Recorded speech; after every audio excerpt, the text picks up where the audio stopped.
कराची के इलाके नॉर्थ नासिराबाद में गैर कानूनी शादी हॉल को मिसमार नहीं किया जा सका। कार सवार ने डेमोलिशन टीम को रोक दिया है। मामला क्या है जानते हैं डॉन न्यूज़ के नुमाइंदे आसिम खान से।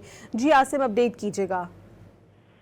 यह डेमोलिशन टीम भी अब तक जो है मामला समझने की कोशिश कर रही है। आज ब्लॉक आई है नॉर्थ नासिराबाद का, यहाँ पर एक गैर कानूनी तामीर किया जाने वाला शादी हॉल मिसमार करने टीम पहुंची थी भारी मशीनरी के साथ, लेकिन इसी दौरान एक जो है मशीनरी के आगे एक कार आके खड़ी हुई जिसमें कुछ सादा एहलकार भी हैं और इस कार सवार का बारे में बताना है तो काम का कि अपने आप को जो है वो सरकारी अफसर जाहिर कर रहे हैं और उन्होंने काम रुकवा दिया है।